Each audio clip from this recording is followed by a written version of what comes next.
Look at Tommy Frazier. How many tackles can one man break? Cross to the middle.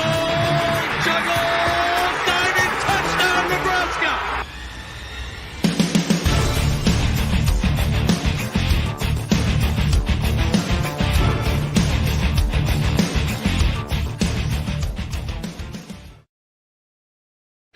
Hello, Husker fans, and welcome to episode number 43 of Generation Red. I'm your host, Ken.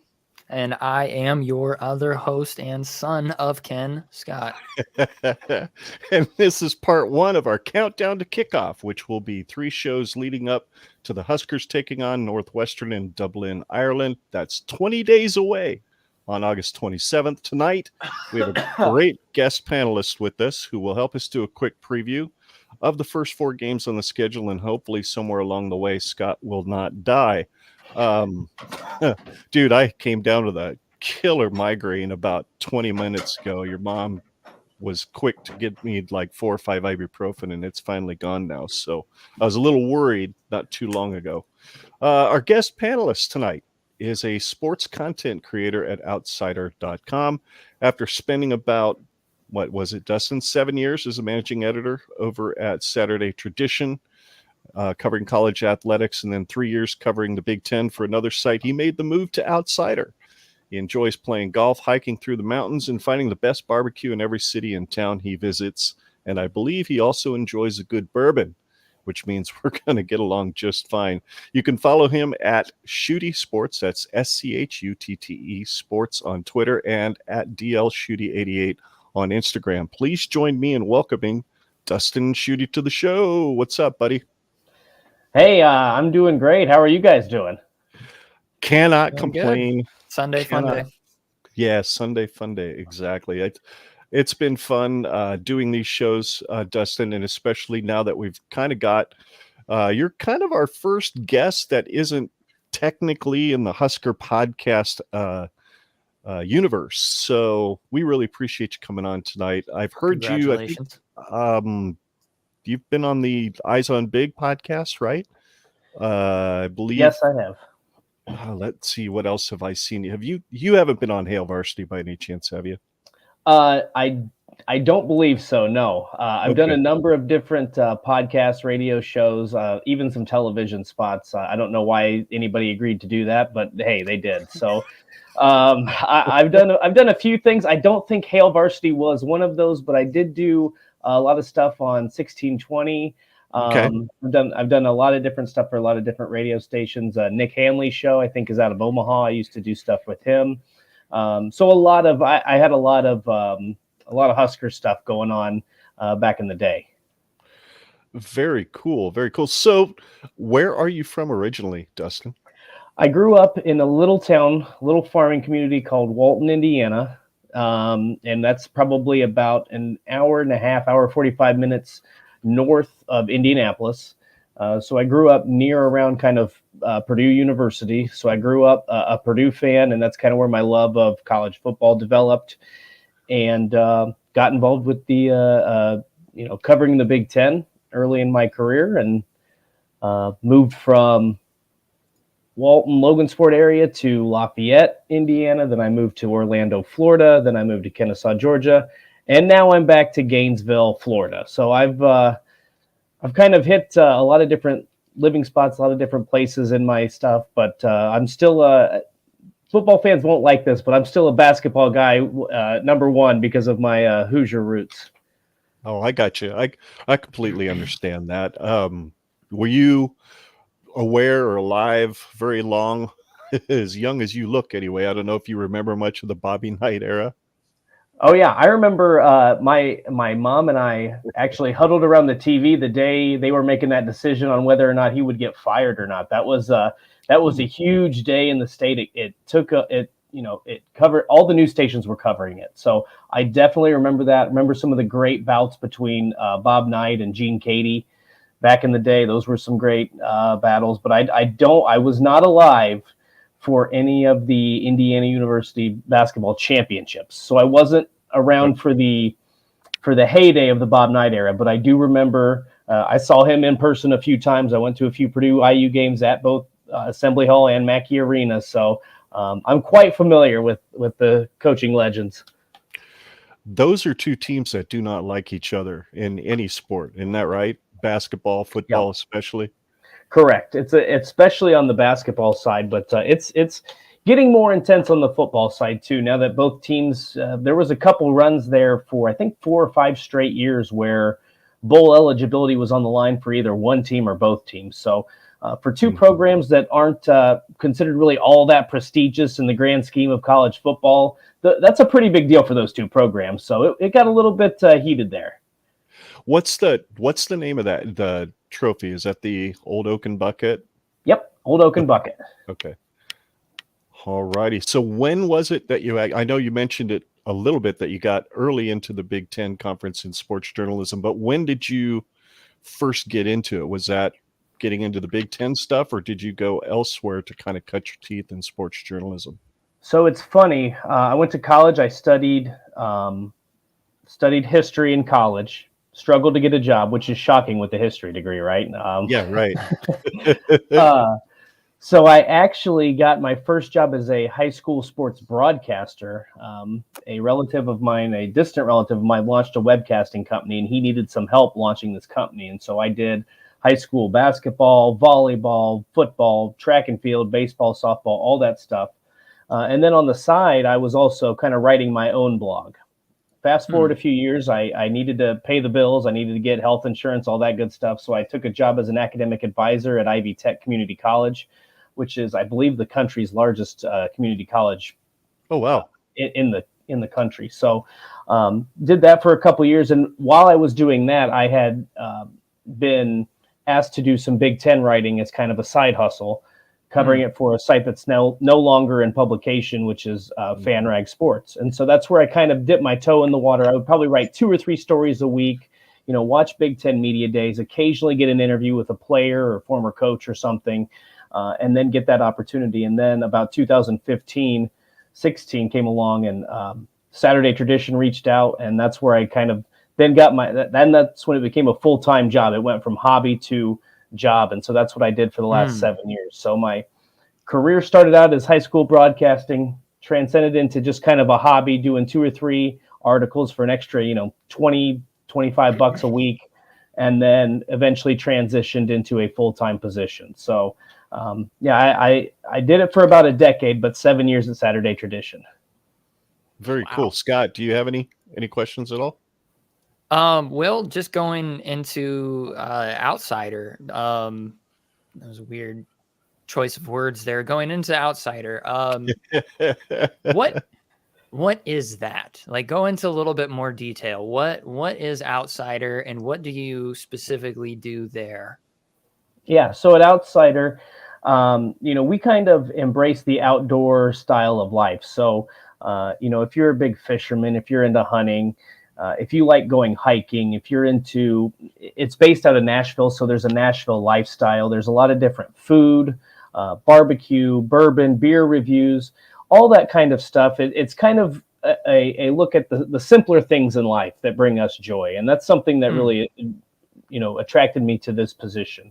And in my sports position role, we kind of take this is going to sound cliche, but it's an outsider perspective on sports is the best way to describe it. So we're not going to get into the nitty gritty about, why did Nebraska, how did Nebraska beat Northwestern? Was their run game established? That's kind of not the area we're going to go into at outsider. It's more of what's happening in the stands. We ran a story on the price of the concessions at both the Masters and then the PGA Championship.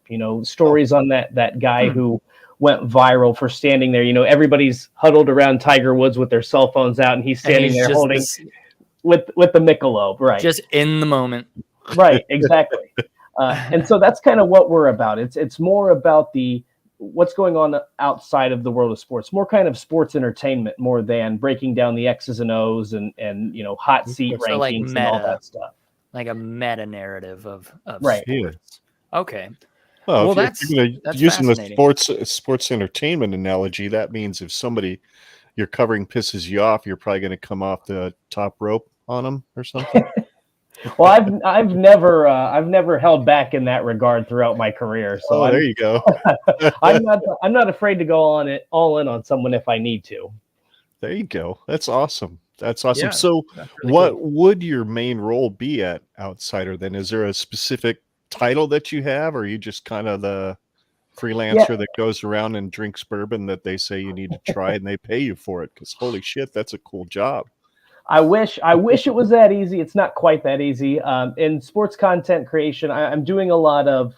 So there's going to be some fun stuff that we're going to be doing here in the coming weeks, months, years that we're kind of talking about. I don't know how much I'm allowed to reveal, so I'll keep it kind of on the DL for now. But I think if you appreciate the intersection between food and sports, I think you might like some of the things that we're thinking about, because I think that's a huge part, especially, obviously with college football, college basketball, tradition, culture, food, tailgating, all that stuff is ingrained in the tradition. That's what makes, I said earlier, basketball is my favorite sport, but my favorite experience is college football. That's what drew me to the sport, because college basketball, you go to a game, right? Or NBA, you go to a game. College football, you plan out your whole day around one game and how you're going to do it. So that's always what stuck out to me. So it's not quite that easy. I do still write quite a bit in probably between 6 to 10 stories per week, or excuse me, per day.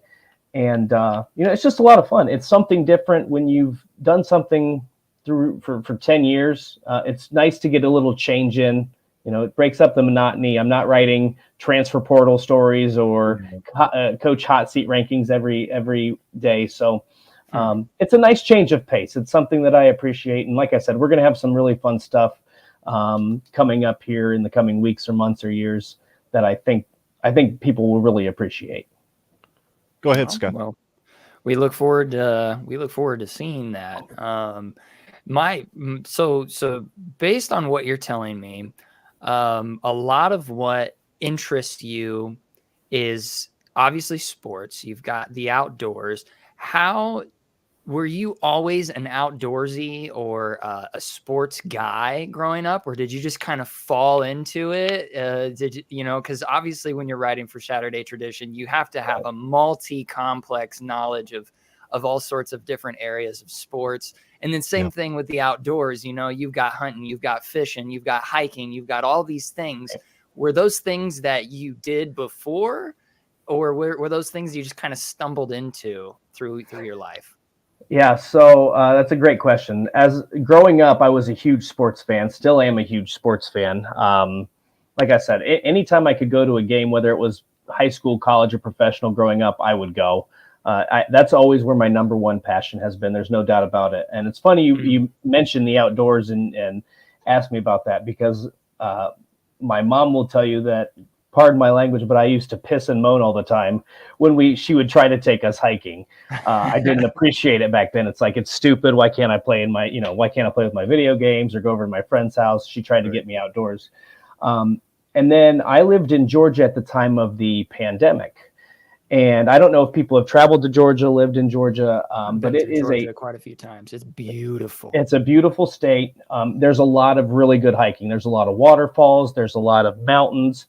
And so I was like, look, I can either stay in and complain, or I can go out to these state parks. Once they reopened, I can go out to these state parks, get outside and try something new. So I got a pair of hiking shoes and just started small. And I was fortunate enough where I lived, Kennesaw Mountain Battlefield is actually I can't remember basically there's 35 or something miles of hiking trails out there. So not a ton, but it's enough to kind of get your feet wet. And once I went out there a few times on my own, that's when I really started, okay, I want to go up to Blue Ridge. I want to go to Amicalola Falls. I want to go to Helen. There's a lot of different places that you can go and do your hiking. And I just fell in love with it. And part of it is because when I was at Saturday Tradition, and this is just part of the game when you're in it, you're on your phone constantly. You're on your phone. You're in front of your laptop 14 to 16 hours during the season. You don't really get a break.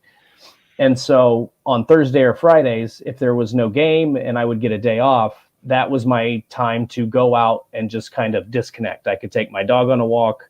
I could go out there by myself and I would I'd put my phone in my pocket in case I got lost. Somebody could locate me, right? But at the same time, it was my way to disconnect. So that's kind of how I fell into that. And then I loved it. So I've been all about hiking and being outdoorsy. Now, I'm not a hunter or a fisherman or anything like that. I'm not real. I like to fish, but I'm just not very good at it. So, but hiking. You and I are is kind of on the same page there. There you go. I love hiking. I love being outside. I wouldn't mind fishing, but I have absolutely no idea what I'm doing. I know how to shoot, but I've never been hunting. And no, that's awesome. That's awesome, man. Have you ever been out to the Ozarks? I have not, but I have a list, and I'm probably put that on there because anytime somebody makes a recommendation, I'll put it on my list of places because I'd like to. The one nice thing about working remote is eventually you can travel a little bit, right, when you're working. So I'm adding lists and adding new hikes and new areas to that list so I can hopefully get there one day. That's awesome, man. That's awesome. You got anything else for him, Dad? Yeah. Look, man, you can't get away with just saying, there's some things coming up, but I can't get into it. Come on. You got to give me, Scott, and our listeners a little bit of an early scoop. Just a nugget. Just give us a nugget, man. I think the best I can do is I think if you like tailgating and food and you like that intersection with sports, I think that you'll like what we're going to try to do. Okay. That's the best I can say right now because I don't want to get in trouble, basically. NDA, non-disclosure agreements and all that contracts. I'm sure you like your job, so But absolutely, man.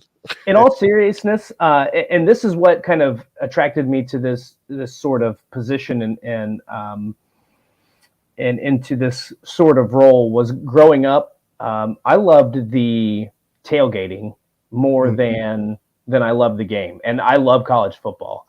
To me, it's the tailgate. I remember going out there and playing catch with my brother and my dad, for hours before a game. I remember, we would start off the morning having biscuits and gravy and eggs, and then in the afternoon, you'd switch to chicken wings or chili or whatever it might be. So just having that full experience is really what drew me to college football. And I think that tailgating is just such a huge part of that. And I've been to LSU where it's basically the world's biggest frat party, and they've got a whole hog roasting over a spick. They're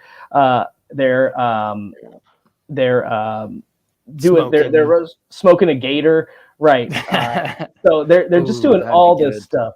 And then you go to Ole Miss, and they're all dressed up. It's very formal. It's like you're going to Sunday church. Yeah. And so it's just. You get different parts of the country celebrate college football in different ways, and that's what always draws me to it. Have you ever had the opportunity to do a Go Big Red tailgate? Ever been to one? I have not. The offer's been out there by multiple people, and so I'd like to get up to Nebraska as well for a home football game. I'm trying to see if that can happen this year. I don't know if I can or not, but me and one of my friends are actually working on hopefully getting up to Lincoln for a game this year because I think that would be a blast. That would be awesome. And I plan on going to a handful of games this year. So we could definitely meet up and I could give you a little bit of a tour or whatnot, but there we go. Yeah, I mean, we're going tailgating with the Go Big Red cast as seen in chat right now. We're going to be going to a tailgate with those guys for the Georgia Southern game here in a couple weeks. So, or I guess not a couple weeks. I wish it was 4 couple weeks. Yeah, that would be nice. But yeah, so that's awesome. That's awesome. Tailgating is good. Food is good. I'm a foodie. I like trying all sorts of new things. I would love to go on a Big Ten tour, one of these, throughout the years and just go to every single Big Ten campus and see what they have to offer. And hopefully not get like beer dumped on me or corn thrown my way since Iowa's corn sucks. And so obviously what else are they going to do with it? Just throw it. Except throw it on you. Yeah, exactly. Yeah. Well, being a foodie, Dustin, and I know I think I mentioned it in a Twitter post that you made.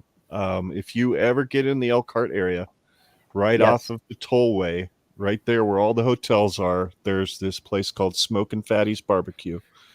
And I'm telling you, It's the name's clever, but the food is outstanding. Their Dr. Pepper ribs are to die for. Their smoked wings. I don't know where the hell they grow these chickens, but these wings are monstrous.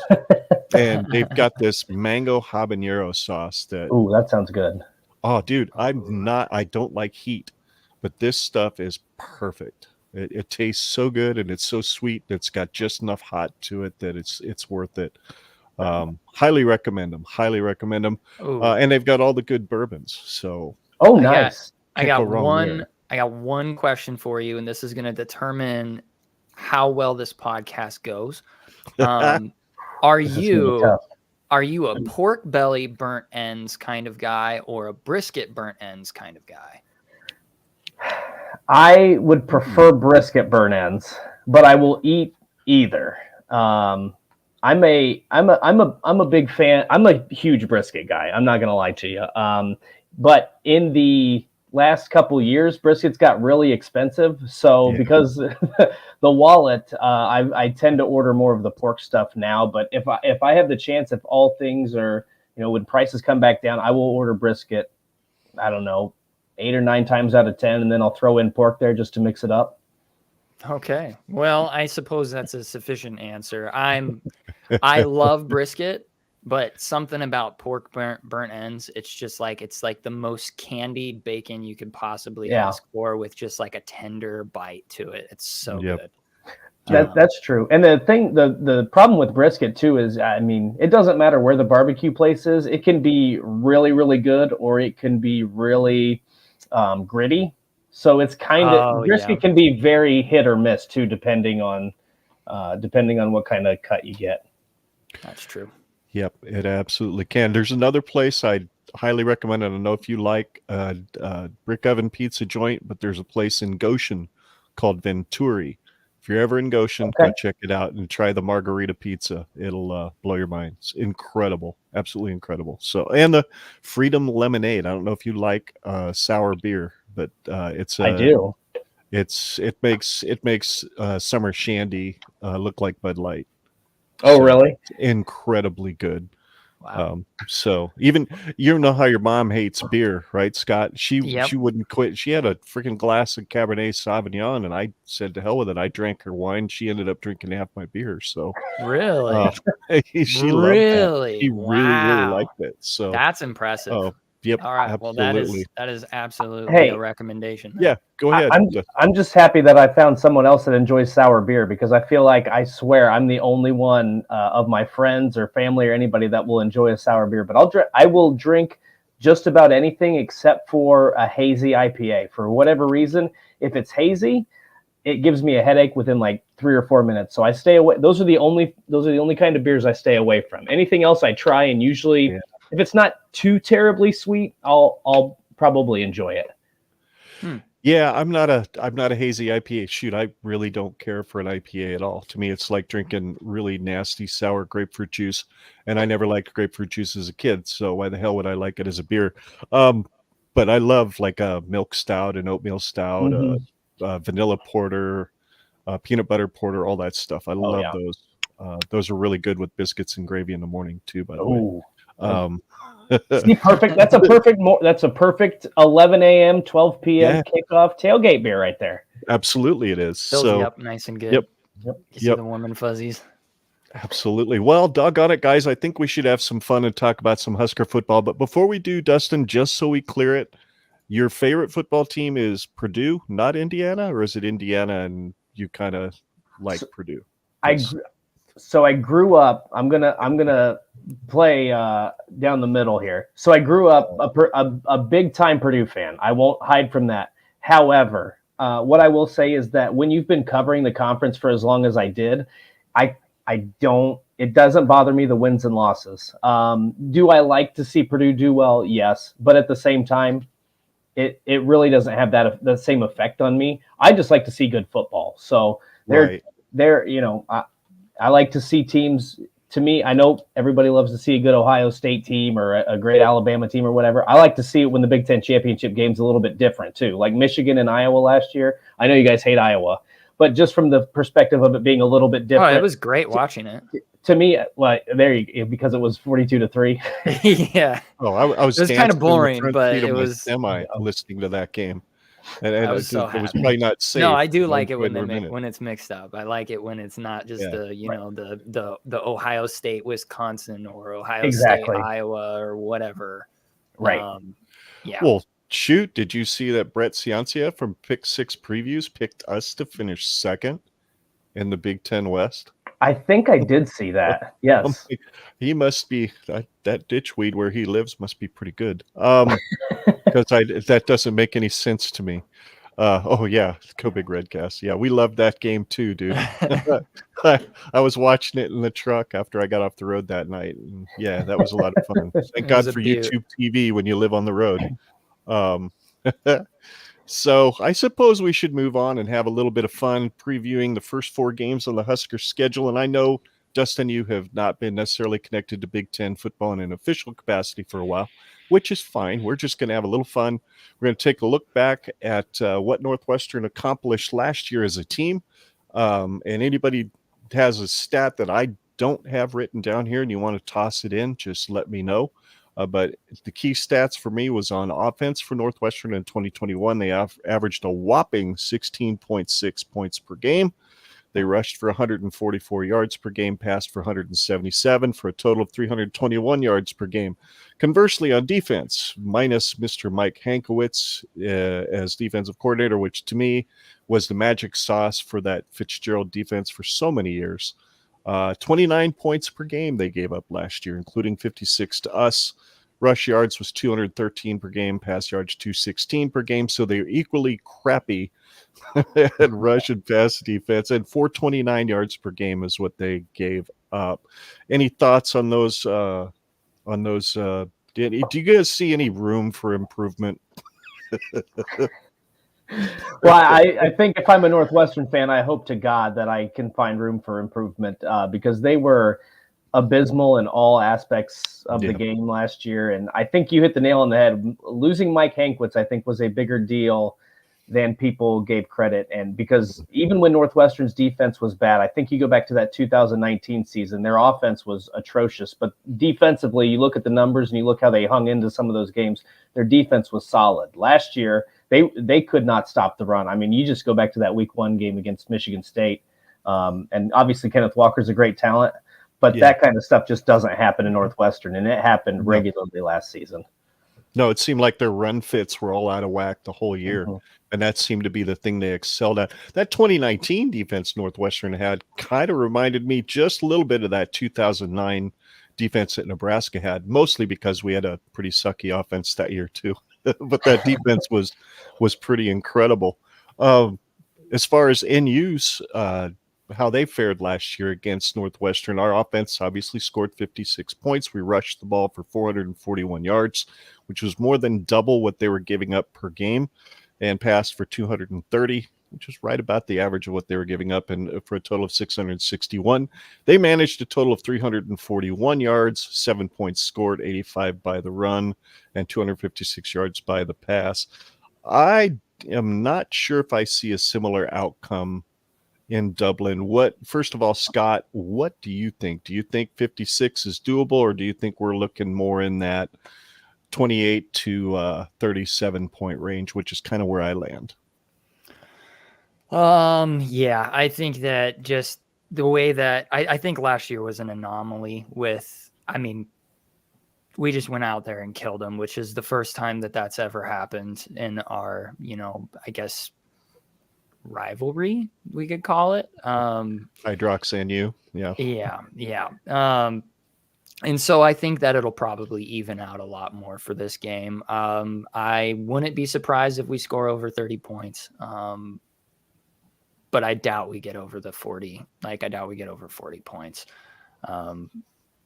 against them, because they're just bound. I know that there was some, I think it was an Eyes on Big podcast that I was listening to, where they had somebody or read something about Northwestern fans or something, something along the lines of Northwestern fans hate hearing that there is like an on season and an off season. You know, they have a good season and a bad season, good season, bad season. But I mean, that's just kind of how it is. And so I just think even as abysmal as they were last year, I think that they're bound to take a step forward, especially considering when you look at it's the first game of the season for both Northwestern and Nebraska. And if there's one thing that you can count on Northwestern doing is at least being smart. And Nebraska has yet to prove that we make high IQ football from the start of the season, especially since Frost got here. So if there's anything that goes in Northwestern's favor, when it's just points scored, I just don't think that they're going to make as many mistakes as we potentially will. So that's a long-winded answer of saying, yeah, you know, like I don't think we're going to score that much, as much. Do you have this as a win for Nebraska? Oh, of course. Absolutely. But I am very worried. It's like I've got it as a win, but it's more in the territory of coin flip, and I hate saying that. I think it's a coin flip game. I don't believe in Vegas. I mean, we proved Vegas last year that you know you can't trust us to win a winnable game. Yeah, this is very true. So, I mean, obviously we've got new hires, we've got new guys, we got transfers, we got all these things that you can look at and be like, yeah, we should win that one. But until I see it, you know, let's just, I'm going to keep it close to my side, I guess. I think we win. Where do you land on it, Dustin? What do you think happens this year? Yeah, I mean, I think I agree with what Scott said. I think that you should look at the talent and you should look at the changes that Nebraska made and feel comfortable saying that this is a win considering how last year played out for both of those two teams. And I know that they ended the year with the same record, but Nebraska was a lot closer than Northwestern was. I think we can all agree with that. The one outlier is just kind of that Fitzy factor, right? You don't expect Northwestern to be abysmal 2 years back to back. But when I look at the roster, It's like, who's going to run the ball? Who's going to throw the ball? Who's going to catch the ball? Who's going to block for the guys running and catching the ball, right? Like it comes down to that kind of simplicity. And I think the other thing that benefits Nebraska in this is the fact that Northwestern didn't make any major changes to its staff. And I think that Nebraska has, like, they don't have anything on tape, right? With Mark Whipple running the offense, with Casey Thompson coming in from Texas, with so many new players coming in on that. I just think that there's going to be a lot of question marks that Northwestern is just not going to have the answer for. So I think I shouldn't say trust after last year. I think Nebraska will win the game, but there's always that Fitzy factor. And then we'll get into more of this as we go down the 4-game. I think it's really important, kind of the message that Scott Frost sends after this Northwestern game, if it doesn't turn out Nebraska's way, because as we saw last year, it can go downhill in a hurry. Yeah, absolutely. I've got this penciled in as a win with a question mark behind it, simply because holy cow, they have to. I mean, we said this last year. All the podcasts said it last year. This is a must-win. Win week 0. If you don't win week 0, it could be a long season. And holy cow, talk about being correct. I've got this as a win as well, mostly because, let's face it, Mike Hankwitz didn't come out of retirement, and I truly think that was that magic sauce for Fitzy, and they're going to be learning to figure out what to do with this offense. That they're not going to know what we're bringing, and hell, I'm not going to know what we're bringing either. Right, exactly. So I got it as a win because we should, and we'll see what happens. What do you guys think the final will be? I'm kind of in that 35-21 range. I'm thinking, you know what I'd really like to see? I would like to see 34 scored by Nebraska, meaning that we actually made 2 field goal attempts. Couple field goals. Yeah. That would be really awesome. So I'm thinking something like 34-24. Okay. That I think that somehow Northwestern will find a way to capitalize on our defensive mistakes, because our defense is going to, they've got some gaps they've got to fill in, and some roles that need to be filled in by some guys, especially on our defensive line and maybe in our secondary. And I'm just really banking on Northwestern playing smart football, high IQ football, and being able to capitalize on mistakes. So that's why I've got like a 34-24. Dustin?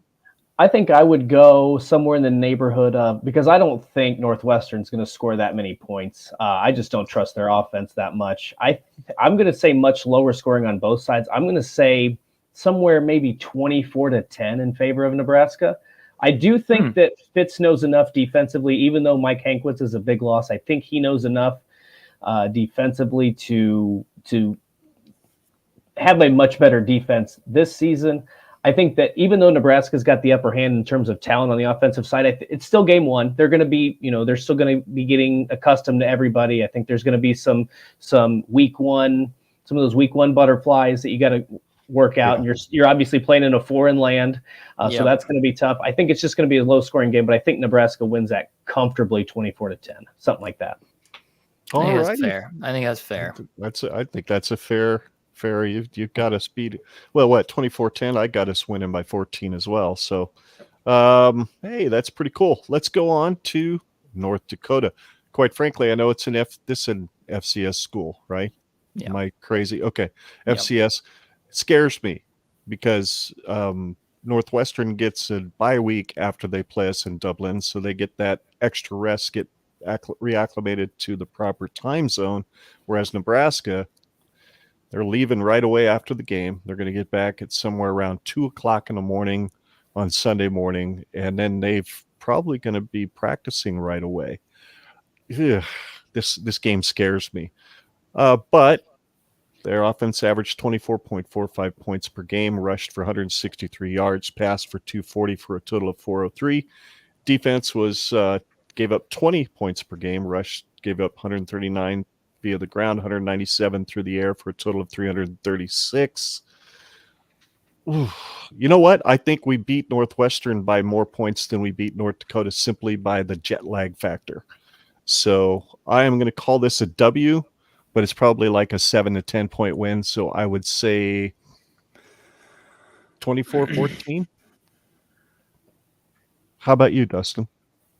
Yeah, so I was actually rubbing my hands together because I was looking forward to talking about this game. I thought more than you guys would, because I'm on the same page with you, Ken. I think that this is a very scary game.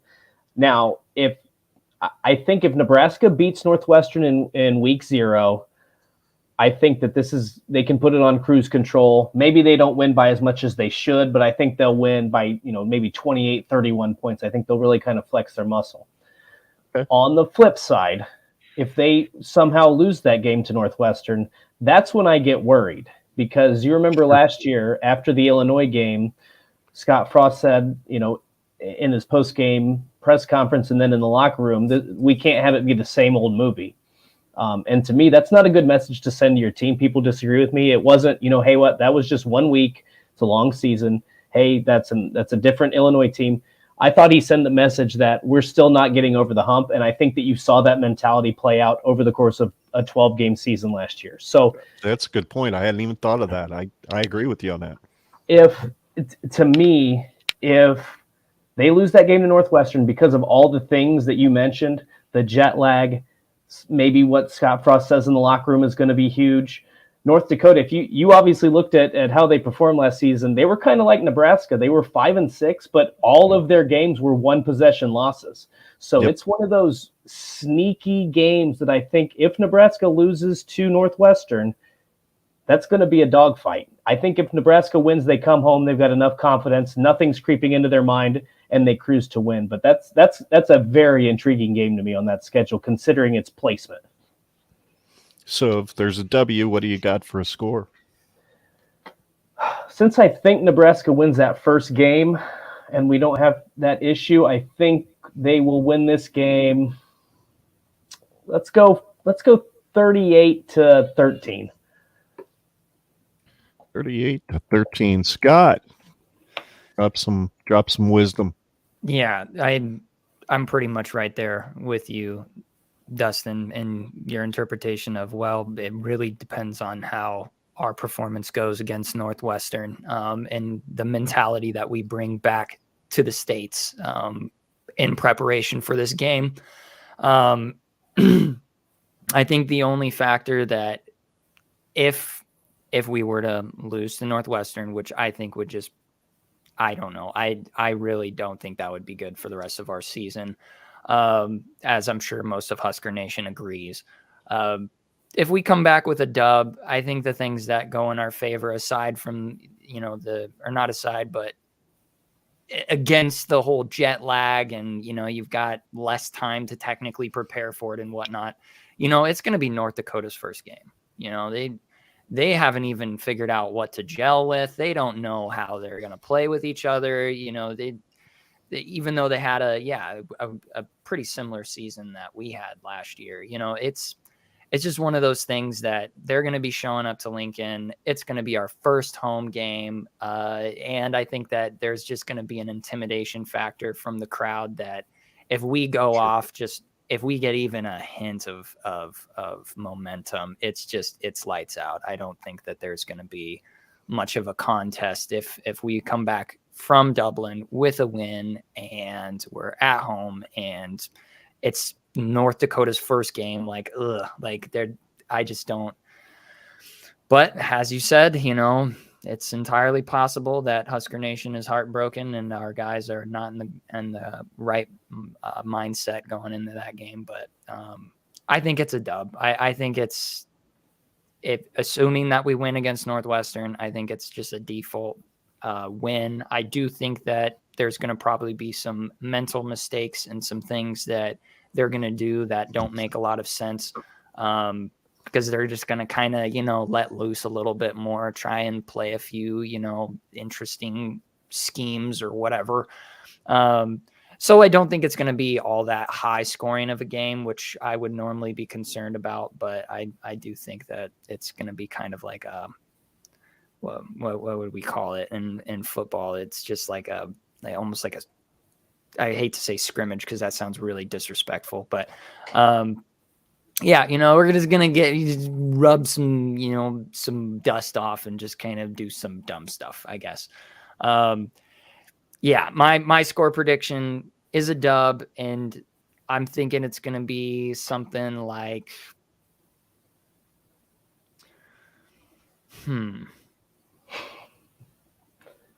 I think I'm thinking 38 to, I'll say 17. I was thinking 38-13 as well before starting, but I was like, I can't pick the same score. That's boring. This isn't the over-under game, so you can pick the same thing if you want. I mean, it's not like I'm keeping score here. No, I had that number in my mind. So when he said it, I was like, dang it. We must have the same, I guess, frame of mind or something. I don't know. But yep, 38-17. That sounds good to me. All righty. Well, moving on to the game that you and I are going to with our wives is Georgia Southern. We're going to hang out with the Go Big Redcast at their tailgate. That should be a heck of a lot of fun. Georgia Southern, don't they play in like the Sun Belt? I didn't even look that deeply. I think that's what So they gave up 31.4 points per game. They only scored 20.25. Grand total of 340 offensive yards per game, but they gave up 441 on defense. So, Dustin, why don't you go ahead and throw down what do you think is going to happen in this one? I'm guessing a win. What do you think the score would be? I definitely think a win. Clay Helton took over, so I think they'll probably be better than what they were last season. Right. But I do think that this scares me a lot less than the North Dakota game. I think that this is probably going to be somewhere in the neighborhood of like 52-17. in favor of Nebraska. What? 15 to 17. That would be pretty scary. I'm going to say 52 to 17 in favor of Nebraska for that one. Frost wouldn't even be allowed back into the locker room if it was 15 to 17. That would be the end of that run. Yeah. Scott, go ahead. Yeah, I think with Clay Helton being the guy, I think that they will be improved, and nothing. I mean, any coach worth their salt would be telling their guys like, "Hey, we're gonna go into a big stadium with like 80,000 people. Like, how awesome would it be if we just shut them up? Just shut them up, make them upset." Because Nebraska's had a few of those moments of not expected teams to come in and play. Troy was one, and there was a Mike Riley game. I don't remember who that was. Wasn't that South Dakota or something? North Dakota or North? I don't remember who that was. Northern Illinois. Northern Illinois. Yes. Yep. That's the reason Eichhorst got fired. Yeah, exactly. Thanks. Go Big Red Cast. Coming in clutch. I don't see it. I don't see an upset. It's just, of course, it's well within the realm of possibilities. The one thing that having these last, 7-8 years of Husker football has taught me is that don't take any wins for granted. Nope. And so I'm going to say we win, but I'm thinking it's going to be more like a 48 to 20. 48 to 20. They'll get down in our red zone a couple times and kick a couple field goals early on.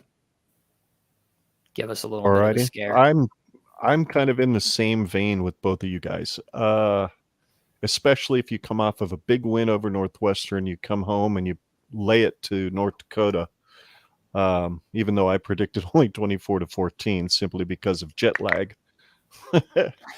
I think they're going to get themselves righted. I think you're going to see this is going to be a game in which a lot of the second and third string teamers get a lot of time. I think Casey Thompson or whoever the starting quarterback is, it's going to be Casey, sits for a lot of the second half, if not all the second half. So for me, I see this as a 56 to, let's say, 7. Give us a good old-fashioned Northwestern drubbing, 56-7, in which Nebraska racks up about 400 yards rushing, maybe 350 to 400 yards passing, because Whipple's just not going to not pass no matter what is working, according to Pat Narduzzi. Little sour grapes as far as I'm concerned, but that's fine. So there we go. That's kind of what we've got going for Georgia Southern. I got to remove that banner so I'm not confusing myself here. And on to the big game, the one that Husker Nation has been waiting for ever since that guy returned that botched extra point attempt for 2 points, ultimately sealing our doom in that game last year in Norman. They're coming up to Lincoln. They have a brand new coaching staff, brand new head coach who's got a lot of Power 5 experience as a coordinator, none as a head coach. To me, this is another one of those toss-up games. You come into this game 3-0. We come into this game 3-0, and I have no issue with picking this as a toss-up. We come into this game 2-1. Not a lot of confidence in the team, I think, and it could get scary fairly quickly. Go ahead, Scott. Why don't you go ahead and lay out what you think is going to happen in this game and then throw a score at us? Yeah, it's the context really, really matters. Like you said, Dad, like if we're 3-0 going into this game and we actually see an offense that's clicking, everybody is synchronized with each other. Our defense finds their feet and they're making the right decisions throughout games. I have no issue with considering it a toss-up. But the other context, if we are going in 2-1, with that first loss being against Northwestern, like that's just not setting yourself up for success in this game. Even though last year we gave them all sorts of hell and we had the same context then. So it's like, well, could we do it? But I don't know. I don't know. I'm going to assume based on I got to assume my position of we are 3-0 going into this game. And I do think it's a toss up, but I don't see us winning it. I see it being a very, very close game that ends up breaking my heart. And I'm just going to be mentally prepared for that. The areas that, yes, I am going to be optimistic about is the fact that, yes, you've got Brent Venables, first time head coaching gig. He did some good things at Clemson. He did some good things at Oklahoma when he was an assistant coach, his time there for, a decade or so. There's just going to be some, head coaching, rust or not even rust. That's a bad metaphor. There's going to be some learning curves that I think Brent Venables is going to experience, especially with, let's see what I had their schedule up. Here it is. Yeah. So they play the UTEP Miners, a Texas team, and then they play Kent State before going to Lincoln. So, we're going to be their first real test. And, assuming that Northwestern is somewhat formidable this year, we will have already had a test of some sort. So things going in favor. We've been tested. They haven't. New head coach. And then just the fact that, you've got offensive coordinator Jeff Lebby coming from Ole Miss. Great offensive coordinator. Did some really good things for the Rebels. One of the things that I saw that intrigued me was that while they were 12th in the nation rushing for the rushing offense, they were 118th in time of possession, which comes with a passing attack, pass heavy, just go, fast, which is kind of what Oklahoma's been for, decades and whatnot. That seems like something that Nebraska could exploit. If we have a rested defense, if we have an offense that is getting lots of time to really work out their rhythm and stuff like that, I think that really bodes in favor of Nebraska. Okay.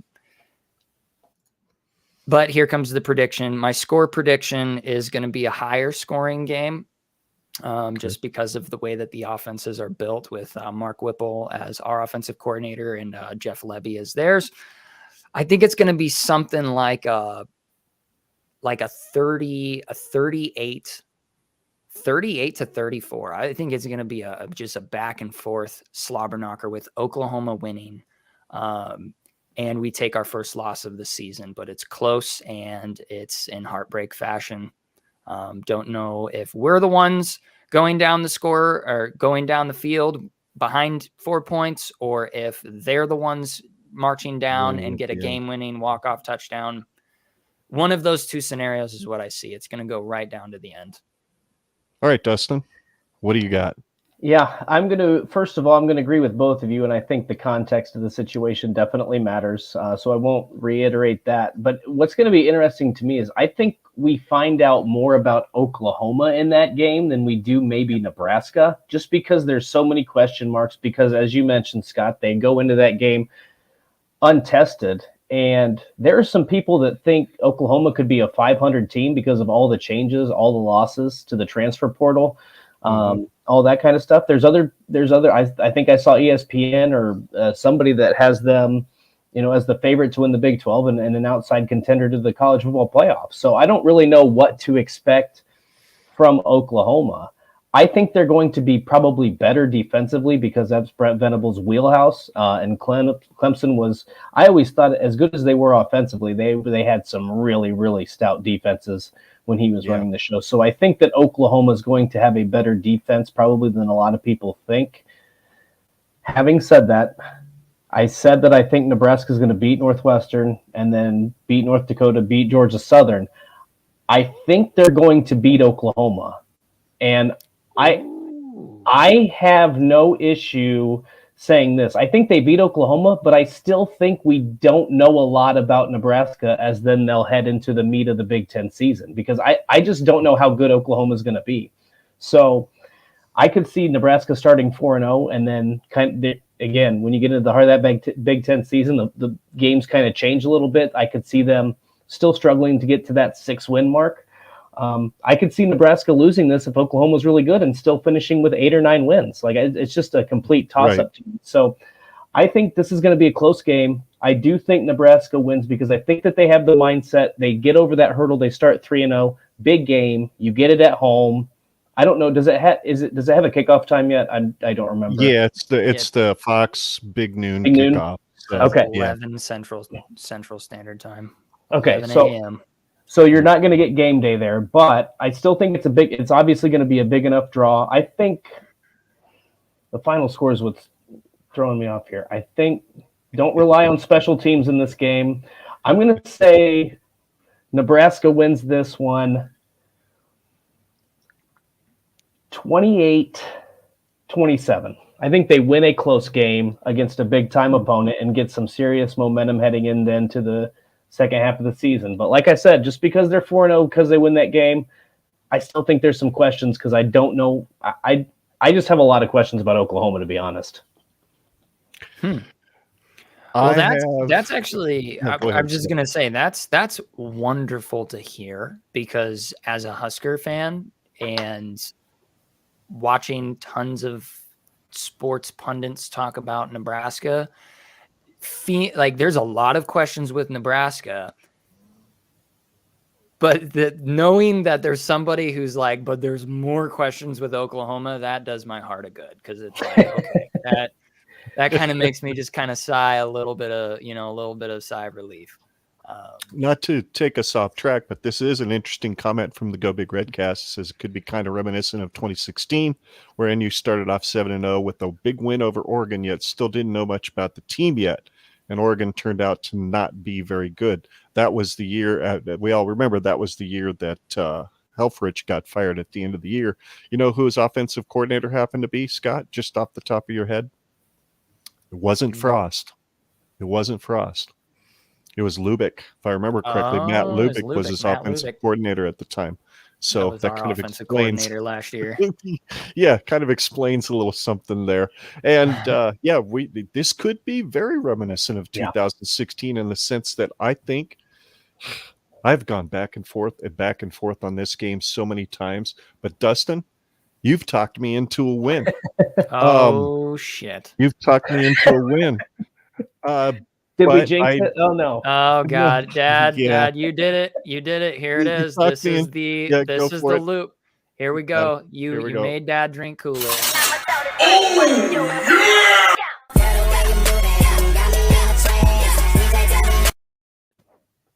There you go, bud. You drank the Kool-Aid. Yep. I drank the Kool-Aid. I have a feeling after the OU game. Rob. After the OU game, it's going to be a little tough sledding. I'm not saying we're going to go 8-4 or even 9-3, but I have said on Twitter, and I will hold to this. I've been talking about getting a Husker tattoo for years. If Nebraska wins more than 8 games, I will get that Husker tattoo. Might be really, really small, but I will get it. So I'm picking a win as well, Dustin. I'm like right there with you. I think it's extremely close.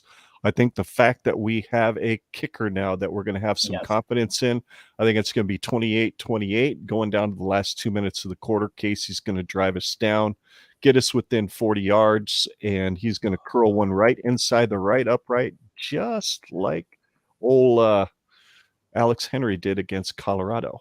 And we win this game 31-28 because we don't have an Ndamukong Suh to knock the shit out of their quarterback, intercept the ball, and then take it back for a touchdown at the end. So I think we win it 31-28.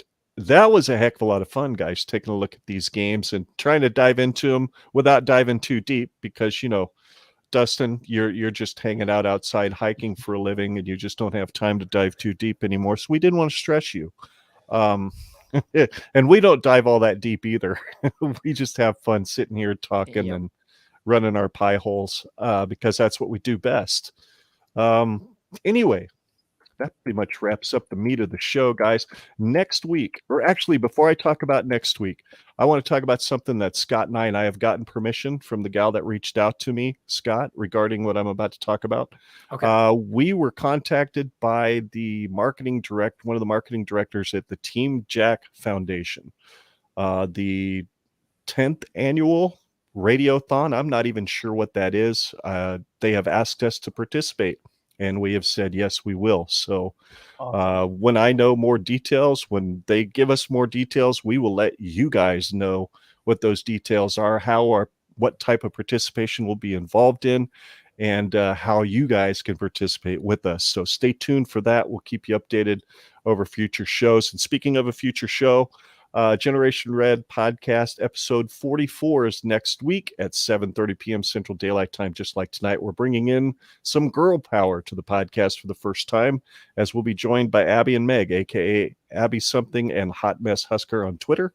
We will talk about what it's like being female fans of the Huskers in the Twitterverse for them. And I've had some interesting conversations with Abby anyway over some certain people down in Phoenix that tend to be a real jerk. So we'll kind of talk about that a little bit next week, and then we will. I want to get the juice on that. I want to know. It should be fun because I tried following the rabbit hole of the back and forth on Twitter, and I was like, this is kind of fucky. It's scary. Yeah, it was. It was pretty. I was like, oh my gosh, these kind of people actually still exist. And then we're going to go over the next 4 games, just like we went through the first 4 tonight. Indiana, Rutgers, Purdue, and Illinois. Pick wins and losses. So that should be a lot of fun. Thanks, Troy. Really appreciate that. Thanks, Troy Zigalotti on YouTube has just said, great stuff, fellas. We really appreciate it. Glad you watched. Thank you so much for watching. It really means a lot that you took some time out to hang out with us and Dustin tonight. So, Dustin, where can folks find you out there in the social media world? Yeah, you can follow me on Twitter at Schutte Sports. As you can see here on the screen, have that up. You can follow me on Instagram at DLSchutte88. And you can go to outsider.com if you want to see the fun stuff we're doing at Outsider. So, like I said, eventually we'll reveal all what we're going to do. So it won't be a secret forever. That's cool, man. Dude, really appreciate you coming on tonight. Made this a whole lot more fun than just the two of us trying to figure out what to say.